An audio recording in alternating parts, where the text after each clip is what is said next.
भक्तन की, श्री वृंदावन धाम की, श्री सद्गुरुदेव भगवान की। सचिन सोनी जी यूएसए से। राधे राधे महाराज जी। राधे राधे महाराज जी। महाराज जी, आप कह रहे हैं कि आप और इनकी धर्मपत्नी दोनों अमेरिका में रहते हैं और एक कंपनी चलाते हैं वहाँ। महाराज जी, आज मैं जो भी हूँ वो अपने माता पिता के श्रम और त्याग से हूँ। महाराज जी कह रहे हैं कि आपका एक बेटा है, बट अभी इनको बहुत ज़्यादा घबराहट हो रही है कि माता पिता सास ससुर की सेवा का अवसर जब मिलेगा तो अपने बेटे की पढ़ाई को देखूं या उसके भविष्य को देखूं या माता पिता की सेवा करूं। माता पिता की सेवा को भी देखना है और बेटे के भविष्य को भी देखना है। दोनों बातें अति आवश्यक हैं। अगर बेटे के भविष्य के लिए माता पिता की सेवा छोड़ देते हैं तो आपका भविष्य और आपके बेटे का भविष्य चौपट हो जाएगा। अगर माता पिता की सेवा कर रहे हैं और बेटे के भविष्य को छोड़ रहे हैं, वो ठीक नहीं, क्योंकि आपका कर्तव्य है, वो भी कर्तव्य है। जैसे आपके माता पिता ने आपको पुष्ट किया, ऐसे आपको चाहिए अपने पुत्र को पुष्ट करना। लेकिन जिन माता पिता ने आपको पुष्ट किया, उन माता पिता की वृद्धावस्था आने पर या सास ससुर की अवस्था आने पर हमको जरूर सेवा करनी चाहिए। अब ये आपको बैठालना है कि आपको माता पिता के पास रह करके बच्चे की सेवा करनी है या माता पिता को अपने पास रख करके बच्चे को पढ़ाना। ये आपको देखना पड़ेगा कि आपको सुविधा क्या पड़ती है, माता पिता को सुविधा क्या पड़ती है। पर लेकिन कर्तव्य दोनों को पालन करने का है। जो अपने माता पिता की सेवा नहीं करते वो आध्यात्मिक और लौकिक उन्नति बिल्कुल नहीं कर सकते। आज कर रहे हैं तो कल नष्ट हो जाएंगे। उन्हीं की कृपा से है। हाँ भाई, यही बात नहीं। हम सोचते हैं कि उन दिनों के लिए सोचो जब आप लघुशंका और शौच करने का भी ज्ञान नहीं रखते थे, गोदी में ही शौच कर दिया, गोदी में ही लघुशंका कर दिया। कभी हमारे को माता ने इस बात के लिए पीटा नहीं और दुलार ही किया। आज वो सैया पर अगर शौच कर देते हैं तो हमारा कर्तव्य है हमको वैसे ही दुलार करते हुए उनकी सेवा करनी चाहिए। वो बड़े निकृष्ट हैं, वो बड़े नीच हैं जो जवान होकर अपने वृद्ध माता पिता को पीड़ा पहुंचाते हैं और उनकी सेवा नहीं करते। उनकी बड़ी दुर्गति होगी। इसलिए मातृदेवो भव पितृदेवो भव, ऐसा हमारा वेद कहता है। वो साक्षात भगवान है। ऐसे भाव से आराधना करनी चाहिए। प्रदीप जी जयपुर से। राधे राधे। राधे राधे महाराज जी। महाराज जी, कर्म क्या है? क्या सचमुच किसी व्यक्ति के कर्म का फल भगवान तय करते हैं? जी, कर्म का ही तो फल मिल रहा है जेल में। जेल में कर्मों का ही तो फल है। कुकर्म हो गए तो पूरी जेल भरी हुई है। कर्म वो होता है जो हमारे मन में स्फुरणा होती है, संकल्प बनता है, बुद्धि निश्चय करती है, फिर इंद्रियों से चेष्टाएं होती है, उसे कर्म कहते हैं। कर्म दो प्रकार के होते हैं, एक शुभ कर्म और एक अशुभ कर्म, जिनको कहते हैं पाप कर्म, अशुभ कर्म, और पुण्य कर्म, शुभ कर्म। दोनों का फल अवश्य में वो भोक्तव्यम कृतम कर्म शुभाशुभम, अवश्य भोगना पड़ता है। उनका परिणाम भोगना ही पड़ता है। कोई कितना भी बड़ा ऋषि महर्षि हो उसको भी भोगना पड़ता है। इसलिए कर्म बहुत होश से करे, बेहोश होकर न करे, प्रमाद में न करे, नहीं तो उसका दंड मिलता ही है। अब देखो, कर्म है, किसी बहन बेटी को छेड़ दिया, अब डंडा चलेंगे, पुलिस ले जाएगी, मुकदमा चलेगा, उसको सजा मिलेगी। कर्म है, क्रोध आ गया, हम किसी की हिंसा कर दी, आजीवन कारावास। हिंसा 5 मिनट में हुई और उसका दंड पूरे जीवन भोगना पड़ेगा। या ज्यादा अपराध बन गया तो फांसी की सजा मिल जाएगी। तो कर्म ही तो है। और अच्छे कर्म हो गए तो देखो राष्ट्रीय सम्मान मिलता है, समाज में आदर मिलता है, और यहाँ सुख मिलता है और परलोक में भी सुख मिलता है। सारा खेल कर्म का है। कर्म प्रधान विश्व रचि राखा, और जो जस करे तासि फल चाखा। कर्म की प्रधानता से विश्व की रचना हुई है। जो जैसा करता है वैसा फल भोगता है। समझ पा रहे आप? इसलिए बहुत होश से कर्म करे। और होश बनाने के लिए नाम जप है। जब तक नाम जप नहीं तब तक बेहोश ही हो। जानते हो कि ये कर्म नहीं करना चाहिए, फिर भी करोगे। अगर नाम जप है तो तुम्हारे अंदर जलन पैदा हो जाएगी, तुम्हारे अंदर बल आ जाएगा कि नहीं नहीं, हमें पाप कर्म नहीं करना है। सब कोई जानता है पाप कर्म किसे कहते हैं और पुण्य कर्म किसे कहते हैं। भगवान ने इतना ज्ञान सबको दिया है। और जब कोई कर्म करने चलता है तो भगवान अंदर से प्रेरणा करते हैं, ये गलत है, मत करो।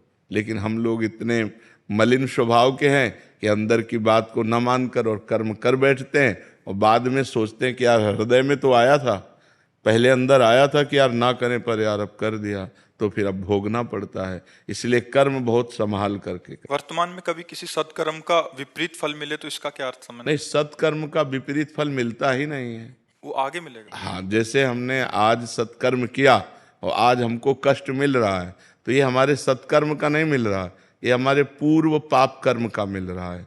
आज जो सत्कर्म किया है आगे फसल, आगे हमें ये सुख देगा। लेकिन आज हम अच्छे से चल रहे हैं और दुख भोग रहे हैं, तो इसका मतलब है पूर्व के पाप हमें दंड दे रहे हैं और अभी का जो अच्छा कर्म है वो हमारा भागवतिक बैंक में जमा हो रहा है, जो हमें आगे प्राप्त होगा। जैसे किसान की फसल तुरंत अन्न नहीं दे देती, कई महीने लगते हैं, ऐसे बड़ी सरकार है हमारी तो बहुत लेट नंबर आता है। जैसे अभी है तो मुकदमा कई वर्ष नहीं चलता, किसी केस का कहो मुकदमा सालों चलता रहे, कहो 10 साल चलता रहे, कभी कभी तो उतनी जितनी सजा भोगनी होती है उतना तो मुकदमा में वो जेल में बंद रहता है। तो ऐसे ही भगवान की बहुत बड़ी अदालत है, अनंत ब्रह्मांडों के जीवों का हिसाब है, होता 1 सेकंड के कम हिस्से में है, पर जब होगा बहुत फाइनल में होगा, तो इसलिए बहुत समय लगता है। जैसे आज पाप कर्म किए तो कहो 5 जन्म बाद उसका दंड मिले जाकर तुम्हें, तो लगेगा हमने इस जन्म में तो पाप किया नहीं, लेकिन भोगना पड़ेगा, वो अवश्य में भोगतव्यम, क्योंकि जीवात्मा वही है, शरीर बदल गया। जैसे कोई क्रिमिनल हो और वो पैंट शर्ट पहनता हो, फिर धोती कुर्ता पहनने लगे या वो सलवार कुर्ता दुपट्टा धारण करने लगे, तो पहचानने वाला तो पहचानता है वही क्रिमिनल है। तो भगवान तो जानते हैं ना ये वही जीव है जो पूर्व जन्म में पाप कर्म किया है, तो उसको वही दंड दे देते, जाओ तुम्हें ये भोगना। अब इस जन्म में उसने कोई पाप किया नहीं वैसा, लेकिन पूर्व जन्म का पाप कर्म आकर उसे दंड देता है। जैसे संतों को है, मान लो कोई बचपन से संत है, देखो रामकृष्ण परमहंस जी के गले में कैंसर था, भाई जी हनुमान प्रसाद पोद्दार जी के उदर में कैंसर था, बड़े बड़े संतों को बड़े बड़े कष्ट भोगने पड़े, क्योंकि पूर्व में किया हुआ पाप भोगना पड़ेगा। भगवान को भी भोगना पड़ा, वो कानून से अलग नहीं रहते। भगवान ने छुप करके बाली को मारा व्याध की तरह, तो कृष्णावतार में अगले जन्म में अंतिम समय व्याध ही भगवान के चरणों में बाण मारता है, तब वो परम पद को जाते हैं। तो ये कानून है। तो भागवतिक जो कानून है वो एक राय भर नहीं बख्शता। भारतीय कानून में थोड़ा धोखा हो सकता है कि वकील चतुरतावश दूसरा प्रमाण पेश करके और दोषी को बचा दे और निर्दोषी को फंसा दे, लेकिन हमारे भगवान के दरबार में किसी वकालत की जरूरत ही नहीं है, किसी गवाही की जरूरत नहीं। 1 सेकंड में उस जीव का हिसाब हुआ फाइनल। अब अगर उस हिसाब को बदलना चाहते हो तो नाम जप करो, दूसरों का उपकार करो, तीर्थों का अवगाहन करो, भगवान की कथा सुनो, जिससे सारे पाप तुम्हारे नष्ट हो जाएं। तो ये जो बल है ये तुम्हें बचा लेगा। नाम बल, भगवान का सेवा बल, परोपकार, ये बचा लेगा। अब दूसरों को दुख देना, पाप कर्म करना, तो फिर नाना प्रकार के नरकों को भोग कर यहाँ भी दुर्गति भोगनी पड़ती है। जैसे आपके पाप कर्म हैं पूर्व के, वो आप बहुत पढ़े लिखे हो, आप लाख उपाय करो आपको नौकरी नहीं मिलेगी, पढ़े लिखे डिग्री लिए घूमते रहो कोई। और कुछ ऐसे हैं कि आपसे ज़्यादा वो मंद बुद्धि के, वो ज़्यादा प्रवीण नहीं है, लेकिन वो निकलते चले जा रहे हैं, क्योंकि उनका पुण्य बल काम कर रहा है। तो यहाँ पुण्य बल, अगर सुख चाहते हो तो पुण्य करो, चाहते सुख हो और करते पाप हो तो पाप का परिणाम दुख मिलता है। शराब पी रहे हैं, गंदी बातें बोल रहे हैं, गंदे आचरण, एक एक चीज का फल है आपका। अगर आप बातें बोल रहे हो तो उसका भी फल है। मनुष्य जीवन कर्मयोग के लिए भेजा गया है। आप 1 मिनट भी फ्री नहीं हैं। आप 1 मिनट में जो करेंगे, आपके अंदर ही मन में बैठे हुए चित्रगुप्त तुरंत लिख रहे हैं। आपकी मन रूपी चिप में वो बिल्कुल सीन सहित जैसे चिप लगा दो ना तो पूरा टेलीविजन उसमें टीवी में आने लगता है, सब ऐसे सीन सहित चित्रगुप्त लिखते हैं। तो भगवान के सामने 1 सेकंड में पूरा वो चिप दिख जाती है, इसने क्या क्या किया जीव ने, बस उसको दंड मिलता है। इसलिए हर समय नाम जप करो, अच्छे आचरण करो, अच्छा भोजन पाओ, दूसरों का उपकार करो। यही मनुष्य जीवन है, यही देवत्व है। नहीं तो राक्षसी भाव में लोग विचर रहे हैं, अपने को धनी मानते हैं, व्यभिचार करते हैं, शराब पीते हैं, मांस खाते हैं, दुर्गति को प्राप्त होते हैं। पूर्व जन्म के पुण्य से आज धन है, लेकिन ये बना थोड़ी रहेगा। ये नहीं बना रहे। जहाँ पुण्य खत्म हुआ था सब नष्ट हो जाता है, सब नष्ट हो जाता है। तो ये है, हमारे कर्मों का फल हमको भोगना पड़ेगा। तो इसलिए हम भगवान का नाम जप करें, परोपकार करें, जिससे हमारा मंगल हो जाए। परीक्षित जी। श्री हरिवंश महाराज जी। महाराज जी, आप जब भी कोई मुसीबत आती है, डर लगता है, तो आपका ख्याल आता है, उससे लगता है कि उस डर को मैं भगा दूंगा, और भाग भी जाता है। आपके समक्ष आकर पुनः आपको देखकर खुद को ताकतवर बना लेता हूँ महाराज जी, सभी डरों को पराजित कर लेता हूँ। लेकिन ये डर लगता है कि यदि कल आप नहीं रहे, किसी से शक्ति लूंगा मैं, कौन हाँ, मुझे ये संभालेगा। अब ये समस्या तो बड़ी भारी है ही क्या, ये समस्या तो बड़ी भारी है ही, क्योंकि ये मृत मरण धर्मा शरीर है और रोग ग्रसित है। तो अब इतने भारी रोग से ग्रसित है ना कि इसको कहा नहीं जा सकता कि ये कल चलेगा।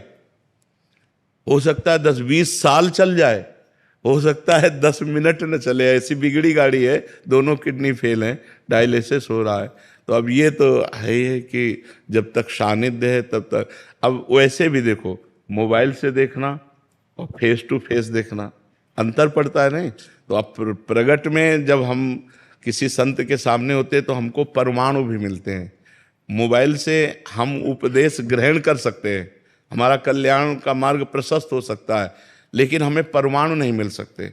परमाणु तो फेस टू फेस ही मिलते हैं। अब जैसे आप देख रहे हो, आप बैठे हो इस वातावरण में, तो जो भजन के परमाणु हैं, जो भागवतिक परमाणु हैं, जो धाम के परमाणु हैं, वो आपके अमंगल का नाश कर रहे हैं और आपके दिमाग में बैठकर पवित्रता का विस्तार कर रहे हैं। ये मोबाइल से तो नहीं होगा ना।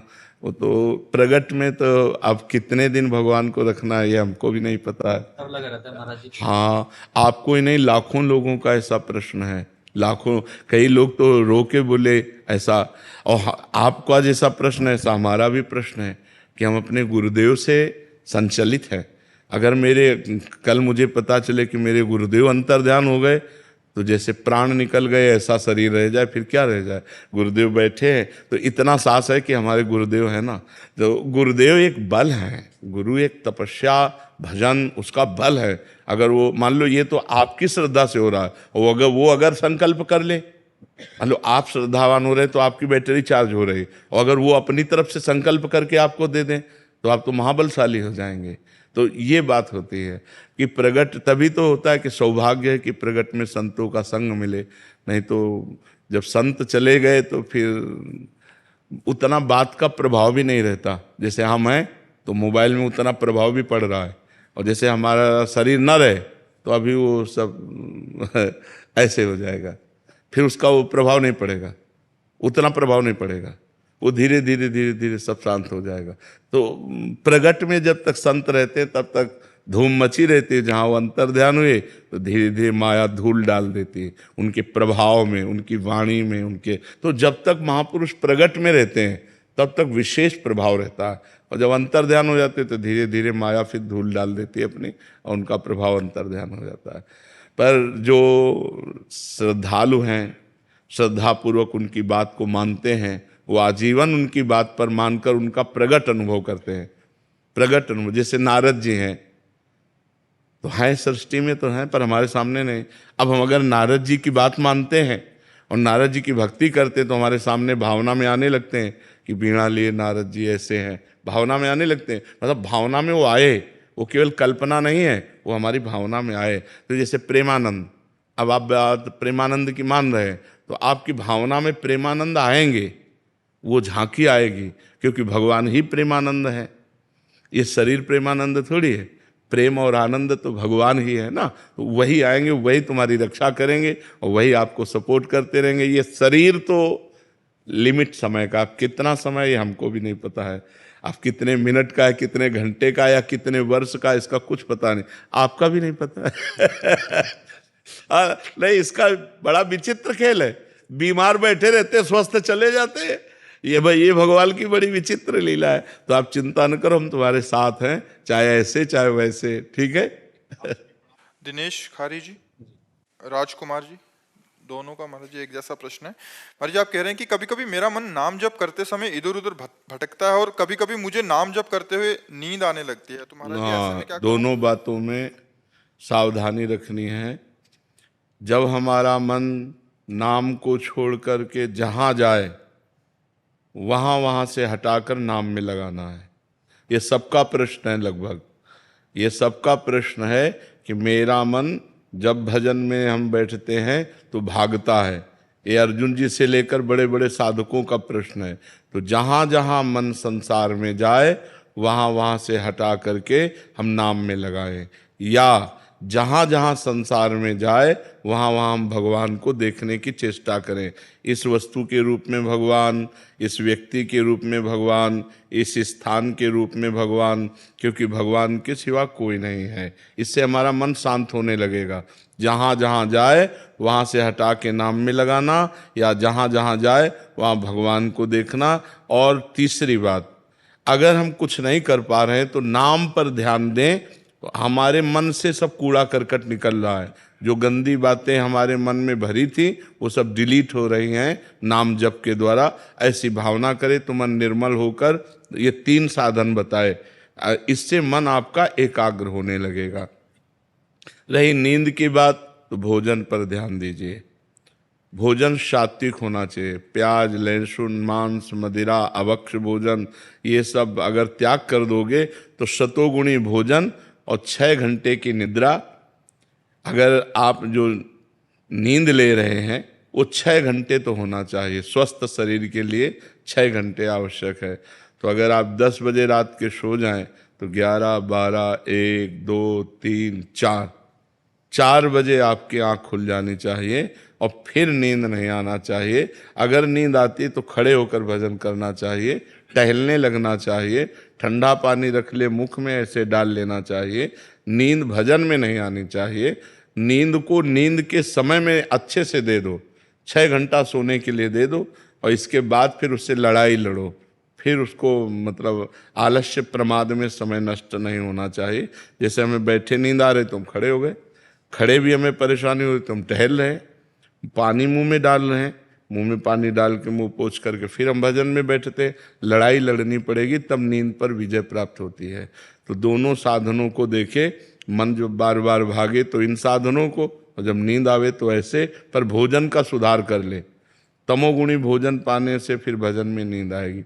बासी नहीं पाना, बहुत लाल मिर्च नहीं पाना, बहुत तेल के नहीं पदार्थ पाने, और ये अभक्ष्य पदार्थ जो त्याज्य हैं उनको नहीं पाना। इससे सतोगुण बढ़ेगा। सतोगुण से नींद नहीं आएगी। नींद आती है तमोगुण से। निद्रा आलस्य प्रमादोत्तम तत्तामस मुदाहरतम। तमोगुण से ही नींद, आलस्य और प्रमाद की उत्पत्ति होती है। वही हमें परेशान करता है। तो सतोगुणी भोजन पावें और थोड़ा भोजन पावें। अब दबा के यहाँ तक भोजन पाया तो फिर तमोगुण तो हो ही जाएगा। अगर हमारा 8 रोटी से काम चलता है तो हम 5 रोटी में लावें धीरे धीरे। वैसे 24 घंटे में शोध किया गया तो 400 ग्राम अन्न से भरपूर स्वस्थ जीवन चल सकता है। पर अपने देखो, किलो 2 किलो तो एक बार में हो जाता है। सब्जी दाल और सब मिला के खान पान। अब पानी चाहिए।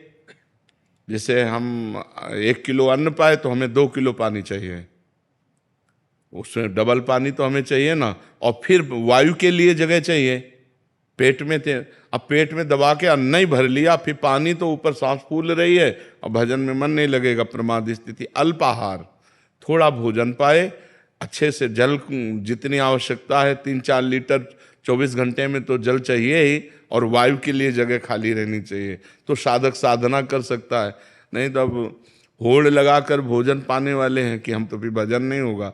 जिसका भोजन नीरस उसका भजन सरस, और जिसका भोजन सरस उसका भजन नीरस। पक्की बात समझ लो। भोजन में बेस्वाद पाना चाहिए।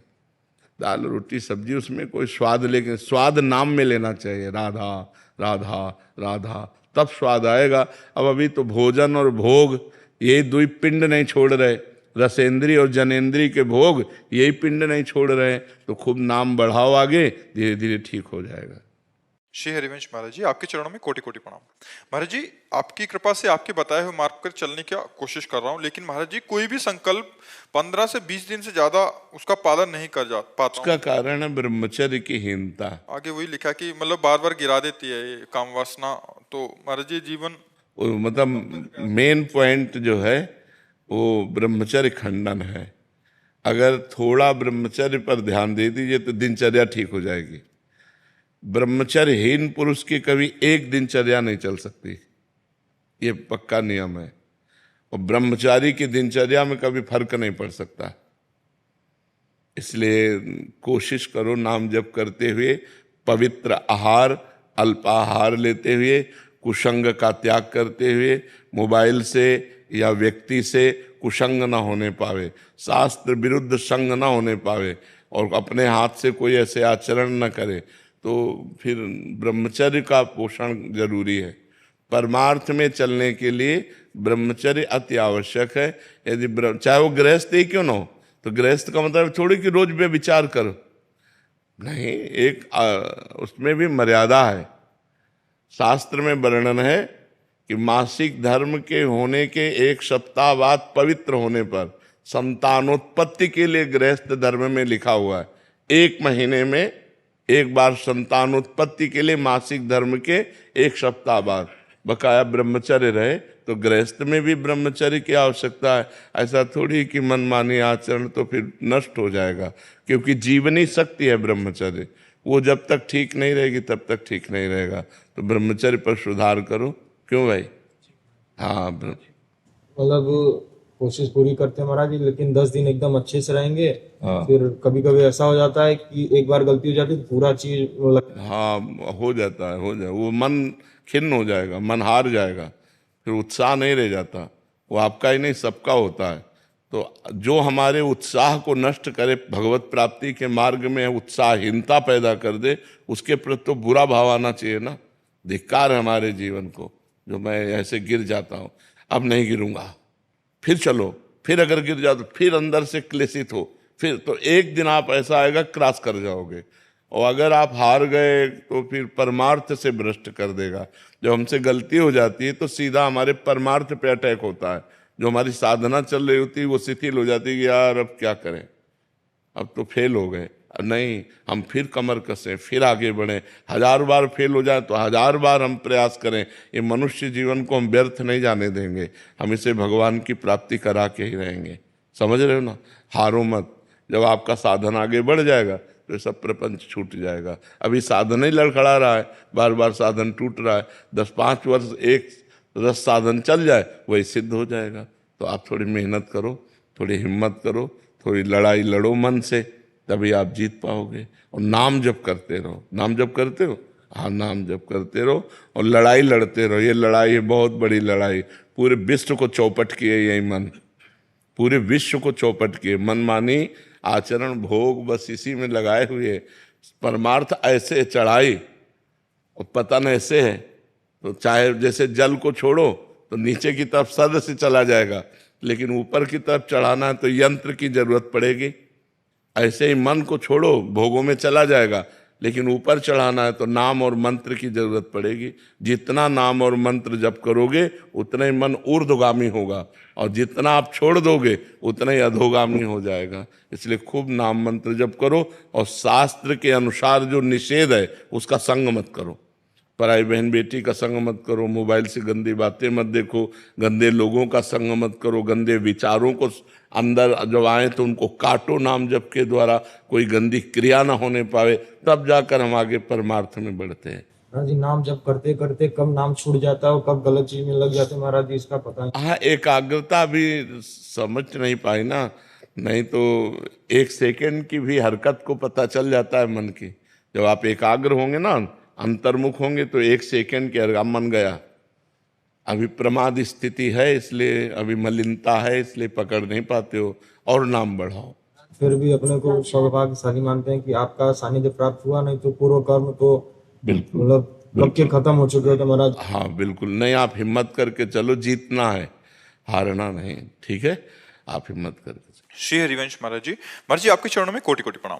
महाराज जी, आपकी सत्संग और भगवत कृपा से हम सच्चे मन से आध्यात्मिक मार्ग में अग्रसर होना चाहते हैं, परंतु जितने आगे बढ़ना चाहते हैं उतना ही आध्यात्मिक प्रतिकूलता, भ्रांति, द्वंद आदि बाधाओं से परास्त होकर आगे नहीं बढ़ पा रहे। ना ही जहां हैं वहां रह सकते हैं, ना ही मार्ग से पीछे हटना चाहते हैं। आपके श्रीमुख से सुना है कि देखो, सबसे खास बात समझ लो, चाहे जिस मार्ग का पथिक हो, चाहे ज्ञान मार्ग का, चाहे योग मार्ग का, चाहे भक्ति मार्ग का, तेषाम शतत युक्तानाम भजताम प्रीति पूर्वकम ददामि बुद्धि योगम तम ये न माम उपयांति ते। प्रेम पूर्वक जब तक भजन नहीं करोगे तब तक बुद्धि का परमात्मा से योग नहीं होगा। जब तक बुद्धि का परमात्मा से योग नहीं होता, प्रकृति से योग होता है, तो प्रकृति विषम है। सुख दुख, मान अपमान, हर्ष शोक, लाभ हानि, ये द्वंद्व व्यापते रहेंगे। इसलिए डट के भजन करो, सब खत्म हो जाएगा। जो गुरुजी ने नाम दिया है या जो नाम प्रिय, डट के भजन करो। बारी मथे घृत होए बरु, सिकता ते बरु तेल, बिनु हरि भजन न भवतरी, या सिद्धांत पेल। राधा राधा राम राम राम राम हर समय जपो, देखो कितना विशुद्ध ज्ञान आ जाएगा, देखो कितना आनंद आने लगेगा, हर द्वंद्वों पर विजय प्राप्त कर लोगे। भजन नहीं करोगे तो फिर कोई साधन नहीं, सब साधन शून्य है। भजन अंक है, अंक लगे पर हर साधन 10 गुना लाभ देगा। अगर भजन नहीं हो रहा तो फिर कोई नहीं। भजन बहुत कठिन चीज है, हर समय भगवान का चिंतन करना ये बहुत कठिन चीज है। अगर ये कर ले गए तो इस दुरंत माया से पार हो जाओगे। दैवी हेषा गुणमयी मम माया दुरत्या, ये जो भगवान की दुरत्य माया है, इससे पार वही हो सकता है जो भजन करता है, डट के भजन करता है, हट के भजन करता है। जो माया से, प्रपंच से हट के रात दिन भजन करता है, वो सब द्वंद्वों पर विजय प्राप्त कर लेता है। भजन के बिना सब अधूरी बात है। खूब भजन करो, किसका प्रश्न है? हाँ, भजन करो, सब ठीक हो जाएगा, सब ठीक हो जाएगा। और कुसंग ना होने पावे। अगर भजन हो रहा है और साथ में कुसंग हो रहा है तो ऐसा समझ लो कि गाय दूध देने वाली बढ़िया ले हम दूर रहे चलनी में। चलनी समझते ना, जिससे हम आटा छालते हैं, उसमें गाय दूर हैं। एक बूंद पीने को मिलेगा? नहीं मिलेगा, सब निकल जाएगा। तो आप नाम जप कर रहे हो, भक्ति कर रहे हो और व्यभिचार कर रहे हो, गंदे लोगों का संग कर रहे हो, गंदे दृश्य देख रहे हो, गंदी बातें कर रहे हो, तो चलनी में गैया दुहे और दोष दैव को दे, हरिगुरु कहो न मानई अपनो ही फल ले। वो मानो गाय को चलनी में दूरा कह रहा हमारे भाग्य में दूध नहीं लिखा है, कि पात्र बदल दे, पात्र सही पात्र में दूध तो तुम्हारा भाग्य भी हो जाए। भाग्य से भजन नहीं होता, भजन करने से भजन होता है। भाग्य में भजन नहीं लिखा, भाग्य में 2 ही बातें लिखी, शुभ और अशुभ कर्म, पाप और पुण्य, उसका फल सुख और दुख, बस इतना ही लिखा है। जो नवीन कर्म करने के लिए हमें मानव देह मिला है, इसमें भाग्य को नहीं कोसते, इसमें हम इतने प्रवीण बनते हैं, इतने बलवान बनते हैं, रौंद दो भाग्य को और नए भाग्य की रचना करो। मनुष्य शरीर नए भाग्य की रचना के लिए मिला है, पुराने भाग्य से बर्बाद होने के लिए नहीं मिला। अब भजन नहीं हो, लोग कहते हैं जवानी में भजन करने के, जवानी कोई भजन करने की है क्या? जवानी ही भजन करने की है। अच्छा, बुढ़ापे में सोच भी लोगे तो क्या कर पाओगे? जवानी में सोचा और क्रिया में उतर गए।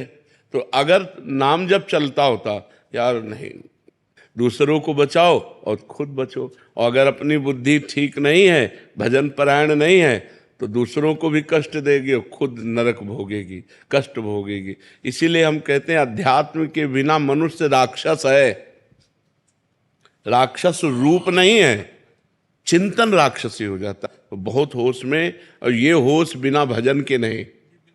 अगर भजन करोगे तो होश में रहो, डर लगेगा। आपका चेहरा आ जाता है महाराज जी की महाराज जी ने ये कहा है, हाँ, ये नहीं कहा। हाँ, कल हमसे एक प्रश्न कर रहे थे कि जवानी में भजन करने की क्या आवश्यकता है? जवानी में ही है, क्योंकि इस समय उद्दंडता, बल, इंद्रियों में सब कुछ रहता है, हम कंट्रोल कर सकें अपने को। अब हमारी बुद्धि ड्राइवर है हमारे जीवन की। अगर बुद्धि शुद्ध है तो सही मार्ग पे चलेगी, और बुद्धि अशुद्ध है तो एक्सीडेंट करवा देगी, कहीं ना कहीं कोई न कोई घटना करवा देगी, पूरा जीवन बर्बाद हो जाएगा। इसलिए नाम जप करो। समस्याओं का समाधान भगवान है, इंसान नहीं है। भगवान हर समस्या का समाधान है। वो कर तुम अकर तुम अन्यथा कर तुम सर्व समर्थ है। भगवान को लेकर चलो। अब आप बड़े गर्व से घर से निकले, लौटोगे कि नहीं क्या भरोसा? घर से निकलो भगवान का चिंतन करते हुए, भगवान का स्मरण करते हो, वो बचाएंगे, वो आपकी रक्षा करेंगे। इसका नाम मृत्यु लोक है, बड़ा भयावह है। कब कहाँ कौन सी घटना हो जाए कुछ पता नहीं है। आप किनारे किनारे रोड के जा रहे हो, गाड़ी बहकी हुई आ रही, आपको रौंद के चली गई। वो नाम जप है भगवान का, वो रक्षा कर लेंगे। करो सदा तिनके रखवारी, जिम बालक राखे महतारी। जैसे बच्चे की रक्षा माँ करती है, ऐसे भगवान कहते हैं मैं अपने भक्तों की रक्षा करता हूँ। तो इसलिए भक्त बनो, नाम जप करो, भगवान की आराधना करो। और जब कोई ऐसी गंदी घटना करने का मन आवे तो चिंतन करो परिणाम का, कि परिणाम क्या होगा। नहीं भाई नहीं, थोड़ी देर के लिए भाग जाओ, वहाँ से हट जाओ, अपने मन को शांत कर लो, नहीं तो ऐसी क्रिया करवा देगा, पूरा जीवन बर्बाद हो जाएगा। बहुत शांति से चलने के लिए मनुष्य जीवन मिला है, बहुत आनंद प्राप्ति के लिए। अनिकेत सिंह जी मुंबई से। राधे राधे महाराज। राधे राधे महाराज जी। महाराज जी, इनका जैसे आप कहते हैं कि संसार दुखालय में, कोई भी किसी का साथ नहीं था, ये कह रहे हैं कि मैं किसी की भी मदद करता हूं तो मदद लेने के बाद वो इंसान मतलब बदल सा जाता है, फिर उसका भाव अलग से दिखते हैं। महाराज जी, ऐसे में मदद करूं आगे या किसी के यहाँ मदद करना ही? देखो, मदद करो इंसान से, बदले में कुछ चाहो मत, भगवान से चाहो। इनको तुमने 500 रुपया दिया, उसका हिसाब मालिक देगा, इनसे नहीं लेना। इनसे इच्छा मत करो कि लौट कर आपको थैंक यू बोले, नहीं, ऐसा नहीं। विपरीत हो जाते हैं। हाँ, हो जाने दो ना, हमें उससे कोई लेना देना नहीं। हमने परोपकार किया, इसका फल भगवान मुझे देंगे, इंसान क्या देगा? उसको तो आपने स्वयं दिया है, वो उससे लौट कर आप क्या चाहते हो? नहीं, यही हमारी कमजोरी है अध्यात्म में, यही हमारी कमी है कि हम दूसरों को जब सुख देते हैं, जैसे वस्त्र, भोजन, रुपया, पैसा, सहयोग जो भी देते हैं, उसके बाद में हम चाहते हैं कि वो हमसे नम्र रहे, वो हमसे कृतज्ञ रहे, वो हमें प्यार करे, वो हमारा सम्मान करे। लेकिन नहीं करेगा, क्योंकि वो माया के द्वारा प्रेरित है, वो नहीं करेगा। ज़्यादा आप उपकार करोगे तो आपको बुद्धिहीन समझेगा। लेकिन आपको अपनी स्थिति में रहना है कि इस व्यक्ति के आचरण से या इस व्यक्ति के व्यवहार से मुझे दुखी नहीं होना, क्योंकि मैंने जो उपकार किया परमात्मा उसका मुझे हिसाब देगा। मुझे ये क्या देगा हिसाब? तो परोपकार का हिसाब परमात्मा देता है। तो हमें परमात्मा से लेना है या व्यक्ति से लेना है? अगर व्यक्ति को आपने पानी पिलाया और हाथ जोड़कर बोल दिया धन्यवाद आपने पानी पिलाया, तो हो गया आपका पानी पिलाने का हिसाब। और अगर वो चला गया तो पानी पिलाने का हिसाब ठाकुर जी देंगे। जब भगवान देंगे तो बहुत ज़्यादा देंगे। तो हमको व्यक्ति से धन्यवाद लेने से क्या मतलब है? हम तो मनाएंगे कि वो हमें धन्यवाद न दे, वो चुपचाप चला जाए। हम प्रभु से लेंगे तो आपको प्रसन्नता रहेगी। जब आप किसी का परोपकार करें और वो आपको प्रतिकूलता दे, आपका अपमान करे, तो आपका परोपकार सरकारी बैंक में जमा हो गया। अब उससे जो लाभ मिलेगा वो बेचारा व्यक्ति क्या दे सकता था आपको? समझ रहे ना? तो वैसे भी देहाती भाषा में कहते हैं नेकी कर दरिया में डाल। कहते हैं नहीं कि अच्छाई करो और दरिया में बहा दिया, मतलब उसकी याद भी मत करो कि मैंने इसके साथ नेकी की थी, तभी वो नेकी फलीभूत होती है। और हम लोग थोड़ा मनुष्य स्वभाव होने के कारण ये चाहते हैं कि यार थोड़ा सम्मान देता है यार, और ऐसा पक्का है तुम्ही को नहीं, कोई भी करे उसको झटका लगता है, उसको झटका लगता है। लेकिन परमार्थ क्या कहता है? तेरे से थोड़ी लेना है, मुझे तो मालिक से हिसाब लेना है, नेकी कर दरिया में डाल। रवि प्रकाश त्रिपाठी जी वाराणसी। सतगुरुदेव भगवान की जय। श्री हरिवंश महाराज जी। महाराज जी, मनुष्य जीवन के आत्म कल्याण का सबसे सरल साधन क्या है? इंद्रिय और मन को, जो प्रमथन स्वभाव वाली इंद्रियां हैं, प्रमथन स्वभाव वाला मन है, मथित करके विषयों में लगा देता है। इसको निर्विषय करके परमात्मा स्वरूप में स्थित हो जाना। परमात्मा स्वरूप कोई और नहीं है, आप ही हैं। तत् त्वम आसि, वह तुम ही हो। ये वेद का वाक्य है, उपनिषद का वाक्य है, तत् त्वम आसि। और मैं अपने को भूलकर मनुष्य मान लिया।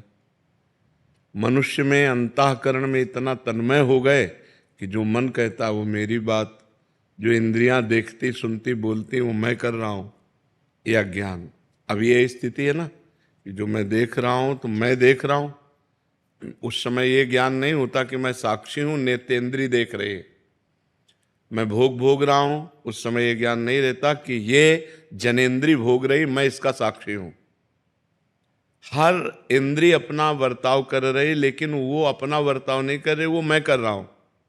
बहुत सूक्ष्मता का ये विषय अगर समझ पाओ तो इंद्रिय बर्ताव कर रही है विषय में, और हम उसे स्वयं मान रहे हैं। मैं भोग रहा हूं, मैं देख रहा हूं, मैं सुन रहा हूं, मैं बोल रहा हूं, मैं कर रहा हूं। आप नहीं कर रहे हैं, आप अकर्ता पुरुष हैं, आप परमात्म स्वरूप हैं। यही जानना मनुष्य जीवन का परम कर्तव्य है। यह अध्यात्म की सूक्ष्म वार्ता है। जड़ चेतन ही ग्रंथि पड़ गई, यद्यपि मृषा छूटति कठिनाई। जड़ चेतन की ग्रंथि पड़ गई, यद्यपि झूठी है, कभी पढ़ ही नहीं सकती, पर छूटति कठिनाई। इतना विचित्र हम फंस चुके हैं अंतःकरण में। मन कहता है कि हमको ये दृश्य देखना है, नेत्रेंद्रिय के साथ मिल गया, मुझे ये दृश्य देखना है। अब आप उसको अपना मान लेते हैं, यार मेरे को आज ये देखना है, फंस गए। अब निर्णय नहीं कर सकते कि गलत देखना था या सही देखना था। अगर आप उस समय विवेकवान हैं तो आप मन और नेत्रेंद्रिय दोनों को शासन में लेंगे कि ये गलत दृश्य है, मैं नहीं देखूंगा। ये साधक की बात है। सिद्ध पुरुष तो गलत सही दोनों से ऊपर उठ जाता है। उसके लिए न कुछ गलत है न कुछ सही है। वो न देखता है, न सुनता है, न बोलता है, और देखता सुनता बोलता हुआ भी वो कुछ नहीं करता है। बड़ी दिव्य स्थिति होती है अध्यात्म की। तो मनुष्य जीवन का परम कर्तव्य है भगवत प्राप्ति। हम भजन के बल से अपने अंदर छुपे हुए अज्ञान का नाश करके समस्त इंद्रिय और मन के विजेता बन के भगवान को प्राप्त करें। यही मनुष्य जीवन का लाभ है। देखो, लाभ कहते हैं परिणाम को।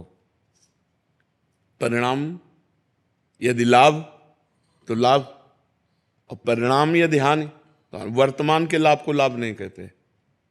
परिणाम में आइए, जब आपका शरीर छूटेगा तब 5 पैसा नहीं जाएगा आपके साथ, तो परिणाम में तो घाटे में हो गए। परिणाम हमें देखना। विवेक क्या करता है? परिणाम देखता है। और अविवेक माने अज्ञान क्या करता है? वर्तमान देखता है कि यार अभी भोगो। अब 5 मिनट भोगा और जीवन भर जेल काटा, लाभ तो नहीं हुआ ना। 5 मिनट की क्रिया और आजीवन कारावास। अगर वहां थोड़ा ज्ञान कर लेते तो बच जाते। तो ज्ञान क्या करता है? वो हमें परिणाम दिखाता है। अज्ञान क्या सिखाता है? इधर ले ही नहीं जाएगा, वो परिणाम की तरफ ले ही नहीं जाता। और मनुष्य जीवन विवेकवान होना चाहिए। पशु नहीं कि जो मन में आया सो कर लिया, उसका निर्णय करें हम। और विवेक के द्वारा हम अपने मन और इंद्रियों को शासन में लेकर भगवान की तरफ चलें, अध्यात्म की तरफ चलें, और इस जीवन को भगवत प्राप्ति कराएं। जब हम परिणाम में देखते हैं तो पूरा का पूरा सिस्टम यहां का झूठा है। ये लगाकर, शरीर लगाकर सब सिस्टम झूठा है। अभी प्राण निकले तो न पत्नी, न पुत्र, न परिवार, न जमीन, न बैंक बैलेंस, न शरीर, कुछ नहीं। किया हुआ आपका पाप और पुण्य कर्म वही आपके साथ जाएगा। अगर हमने इस संसार में रहते हुए भगवान का भजन कर लिया, कोई पाप कर्म नहीं किया और भगवान को प्राप्त कर लिया, तो मानव जीवन का परम लाभ। आप बहुत प्रतापवान होकर दिव्य विमान पर बैठकर भगवान के वैकुंठ धाम की यात्रा होगी। जो राम उपासक है साकेत धाम की उपासना हो, शिव है कैलाश धाम की, प्रिया प्रीतम के हैं निकुंज की। ये हुआ परिणाम कि आपका जय हो कहते हुए मंगलमयी यात्रा। नहीं तो दुनिया में लाखों का मेला जुड़ा, हंसा जब जब उड़ा तो अकेला। पूरा जीवन झूठे में गया कि नहीं गया? फाइनल पे आओ। जैसे हम हंसी वाली बात कहें कि किसी आपको ऐसे देश में भेजा जाए जिसमें सब सुविधाएं आपको दी जाएंगी, सब सुविधाएं, खूब कमाओ खाओ मौज लो, लेकिन जब वहां से निकाले जाओगे तो कपड़ा तक उतरा लिया जाए, ऐसे देश में रहना पसंद करोगे? इसी देश में रह रहे हो। शरीर तक उतरा लिया जाता है। ये शरीर जीवात्मा का कपड़ा है, शरीर तक छिलवा ले, जला दिया जाता है, नष्ट कर दिया जाता है। बोलो हम लोग ऐसे देश में रह रहे हैं जिसका नाम मृत्यु लोक है। और राजी है, और जिस कार्य के लिए आए उस कार्य से मतलब नहीं है। कार्य के लिए आए हैं मोक्ष, मुक्त होने के लिए, कि अब दोबारा मुझे इस संसार में नहीं, अब भगवान के दिव्य देश में, भगवान के दिव्य राज्य में अगर यहाँ आए भी तो कर्म बंधन मुक्त होकर के आवे, कर्मों में बंधे हुए नहीं। इतना दुख है संसार में, दुख ही दुख, आप जिधर देखो दुख ही दुख, दुखालयम शाश्वतम। और इसमें हम राजी हैं, दूसरे के 100 लेके जा रहे हैं, बोल रहे हैं राम नाम सत्य है, लेकिन अपनी समझ में नहीं आ रहा कि सत्य है क्या। फिर मनोरंजन में लग जाते हैं, लेकिन अपने को पता नहीं कि यही दशा मेरी होनी है, कोई मेरे साथ नहीं जाना। तो मानव जीवन का परम लक्ष्य है भगवत प्राप्ति। अब आप गौर करने की बात है कि जैसे आप 50 वर्ष के हो, तो 50 वर्ष में आपने जो भी कमाया है, अगर वो पूरा दे करके 5 श्वासें खरीदना चाहें तो आप नहीं खरीद सकते। 50 वर्ष की श्वासें जो आपने संसार में लगा दी, वो पूरी प्रॉपर्टी देकर 5 श्वासें और खरीदना चाहें कि एक्स्ट्रा हमें दे दें, तो हमारी सरकार से नहीं मिलेगी आपको। इतनी कीमती श्वासें हैं, यदि हम इन श्वासों में राम न बोले, राधा न बोले, कृष्ण न बोले, तो बहुत बड़ा घाटा हो गया, बहुत बड़ा घाटा हो गया, जिसकी पूर्ति कहीं हो ही नहीं सकती। अच्छा, इस जन्म में हम मनुष्य बने, अगले जन्म में पशु बने, पक्षी बने, क्या पता कि हमारे कर्म के परिणाम में हमको क्या बनाया जाए। अब आप देख लो यहाँ पशुओं के साथ कैसा बर्ताव होता है। ऐसे पैर बांध दिए और नीचे से आग लगा दी, जिंदा वो आधा घंटे में जल जल के भुनता है, और वो तो मौत से खाते हैं, लेकिन उसकी दशा देखो, वो भी जीव है, चाकू से उसको काटते हैं, मारते हैं। जीव तो जीव है। एक चींटी के पीछे आप अंगुली लगाइए ऐसे, तो देखो वो प्राण बचा के भागना चाहती है। एक चींटी को भी अपने प्राण उतने ही प्रिय हैं जितने हमको प्रिय हैं। फिर इन पशु पक्षियों के साथ ऐसा बर्ताव, तो पता नहीं हम क्या बने और क्या हमारी दुर्दशा हो। तो हम ऐसे भजन करें कि हमारा जितना पाप है सब भस्म हो जाए, और इसी जन्म में हम दिव्य हो जाए, भगवान को प्राप्त हों। और यही लोग थोड़ी मृत्यु लोग, अरे देवलोक है, तपलोक है, महारलोक है, जनलोक है, ब्रह्मलोक है, हम और लोकों में जाएं, हम इसी में क्यों आए। जैसे हम यहाँ रह रहे ना, ऐसे स्वर्गलोक है, दिव्य अप्सराएं, दिव्य देवता, दिव्य भोग, और ये सब दुर्गंध वाला काम नहीं है। लेकिन वो भी एक दिन मरेगा, वो भी नष्ट होगा, क्योंकि ब्रह्मा से लेकर के तिनके तक सब मायामय लोक है। तो अगर हम चाहें भी, भोग चाहें, तो घटिया भोगों को क्यों भोगें, ऊपर वाले लोकों में चले ना, इसी में क्यों फंसे हो। तो हमें अच्छे कर्म करके ऊपर के लोकों में जाने की सोचना चाहिए। और अगर मुक्त होना है कि हमें किसी लोक में नहीं जाना, भगवान के पास जाना, डट के भजन करो। भजन के बिना मनुष्य जीवन बहुत कीमती जीवन है। देखो लिखा है, बड़े भाग मानुष तन पावा और सुर दुर्लभ सदग्रंथन गावा। सदग्रंथों ने गाया कि देवताओं को दुर्लभ है। अब बताओ देवताओं को क्या दुर्लभ है यार। और लिखा है, देव दुर्लभ देहि दुर्लभो मानुषो देहो। देव दुर्लभ क्यों कहा गया? क्योंकि देवता भजन करके भगवान को नहीं प्राप्त कर सकते, आप भजन करके भगवान को प्राप्त कर सकते हो। पर इतनी बात की दुर्लभता है। अगर ये दुर्लभता नहीं प्राप्त की तो तिनते खरसूकर स्वान भले। क्यों? क्योंकि वो अपने कर्मों को भोग कर ऊपर उठ रहे हैं और हम ऊपर से अब नीचे गिर रहे हैं। मनुष्य शरीर सबसे ऊपर है। 83,99,999 योनियों के बाद ये मनुष्य शरीर है। अगर अब हम चूके तो हम नीचे गिरेंगे, ऊपर तो है नहीं। तो हम चूके ना, हम ऊपर की तरफ इससे बढ़े। अगर हमारा मोक्ष ना हो तो जैसे गीता जी में लिखा हुआ है कि जो मेरा भजन करने वाले हैं वो नष्ट नहीं होते।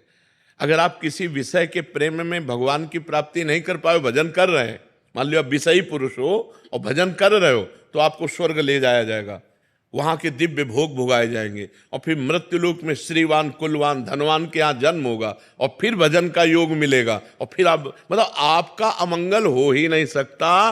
भाव कुभाव अनख आलसहु नाम जपत मंगल दिस दसहु। दसों दिशाओं में आपका मंगल होगा। इसलिए भगवान की प्राप्ति करना मनुष्य जीवन का परम लक्ष्य है। अम्बाला में टीचर्स हैं सारे। अच्छा, एक शिक्षक समाज के लिए कोई गुरुजी मैसेज? अब इस समय हम सबसे ज्यादा बैठ जाए एक बात, इस बात में परेशान है कि हमारे जो बच्चे हैं वो गंदी आदतों और व्यसनों के शिकार होते चले जा रहे हैं।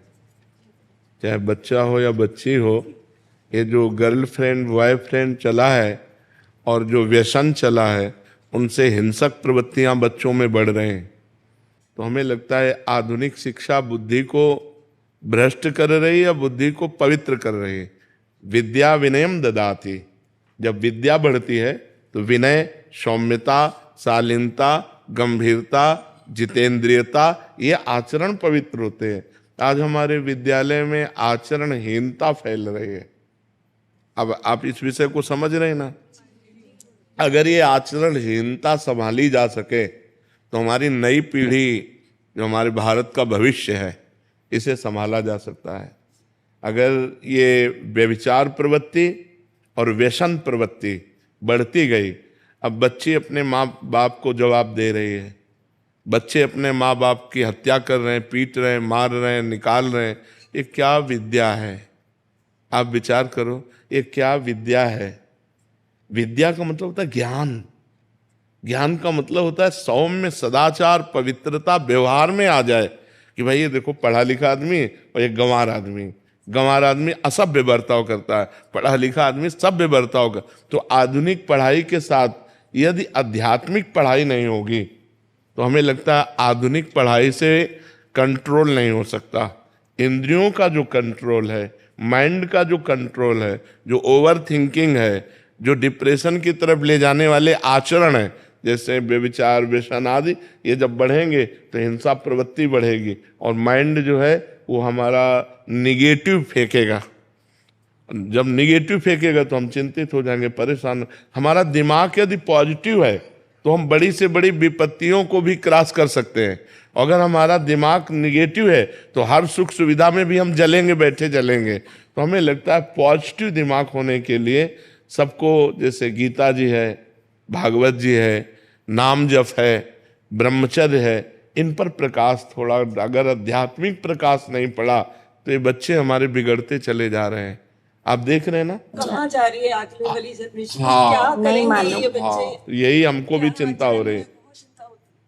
जब हम यहाँ बैठ करके जब प्रश्न करते हैं ना बच्चे, और जब उनकी हालत देखते हैं तो हमें चिंता हो, क्योंकि हम तो संसार में जाते नहीं, लेकिन संसार अपने पास आता है। तो उसकी जब भावनाएं देखते तब लगता है कि अब जो पीढ़ी आ रही है, ये आखिरकार पढ़ लिख कर गृहस्थ बनोगे तो ये क्या पढ़ाई लिखाई है? ये क्या पढ़ाई लिखाई? तुम्हें कम से कम अपने जीवन के परिणाम को तो देख सको कि हमारा जीवन किस दिशा में जा रहा है, हमारा परिणाम क्या होगा। लेकिन ये विद्या काम नहीं कर रही। तो हमें लगता है आध्यात्मिक विद्या जरूरी है। माता पिता के चरण छूना, भगवान का नाम जप करना, पवित्र आचरण करना, ब्रह्मचर्य से रहना, जब तक ब्याह न हो जाए तब तक ब्रह्मचर्य से रहना, तभी वो आदर करेंगे आपका।